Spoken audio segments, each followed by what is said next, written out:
पुतना सहित इन राक्षसों का वध किया था बालकृष्ण ने।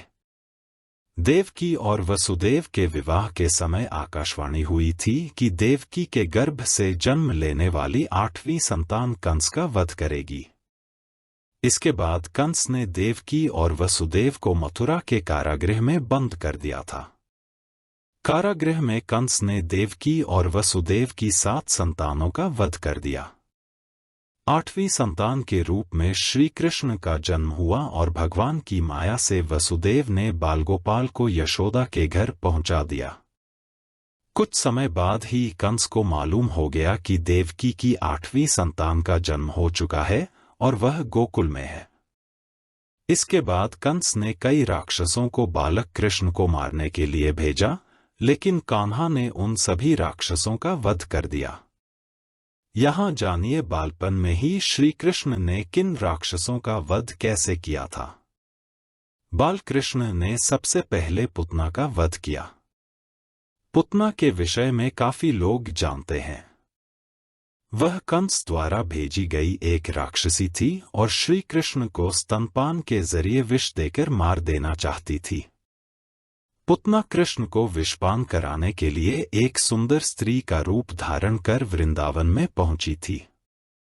मौका पाकर पुतना ने बालकृष्ण को उठा लिया और स्तनपान कराने लगी। श्री कृष्ण ने स्तनपान करते करते ही पुतना का वध कर दिया।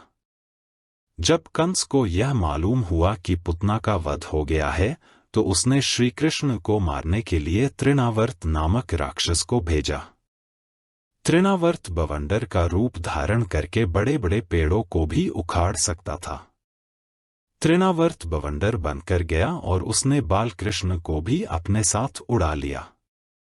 इसके बाद श्री कृष्ण ने अपना भार बहुत बढ़ा लिया, जिसे तृणावर्त भी संभाल नहीं पाया। जब बवंडर शांत हुआ तो बालकृष्ण ने राक्षस का गला पकड़कर उसका वध कर दिया। जब कंस को मालूम हुआ कि कृष्ण ने पुतना के बाद तृणावर्त का भी वध कर दिया है, तब उसने वत्सासुर को भेजा।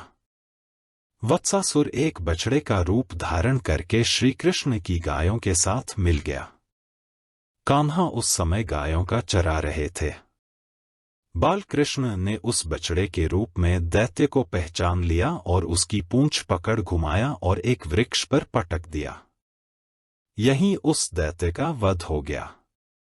वत्सासुर के बाद कंस ने बकासुर को भेजा। बकासुर एक बगुले का रूप धारण करके श्री कृष्ण को मारने के लिए पहुंचा था। उस समय कान्हा और सभी बालक खेल रहे थे।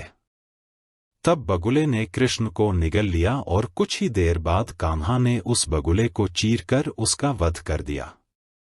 बकासुर के वध के बाद कंस ने कान्हा को मारने के लिए अघासुर को भेजा।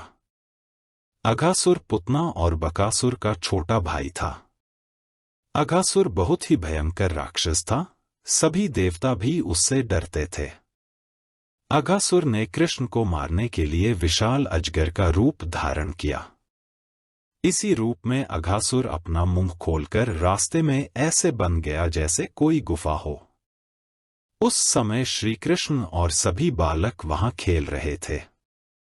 एक बड़ी गुफा देखकर सभी बालकों ने उसमें प्रवेश करने का मन बनाया। सभी ग्वाले और कृष्ण आदि उस गुफा में घुस गए।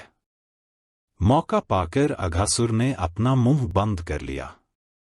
जब सभी को अपने प्राणों पर संकट नजर आया तो श्री कृष्ण से सबको बचाने की प्रार्थना करने लगे।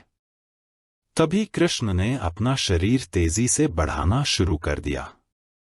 अब कान्हा ने भी विशाल शरीर बना लिया था, इस कारण अघासुर सांस भी नहीं ले पा रहा था। इसी प्रकार अघासुर का भी वध हो गया। एक बार माता यशोदा श्री कृष्ण की शरारतों से परेशान हो गईं और उन्होंने कान्हा को ऊखल से बांध दिया ताकि बालकृष्ण इधर उधर ना जा सके। जब माता यशोदा घर के दूसरों कामों में व्यस्त हो गई तब कृष्ण ऊखल को ही खींचने लगे। वहां आंगन में 2 बड़े बड़े वृक्ष भी लगे हुए थे। कृष्ण ने उन दोनों वृक्षों के बीच में ऊखल फंसा दिया और जोर लगाकर खींच दिया। ऐसा करते ही दोनों वृक्ष जड़ सहित उखड़ गए।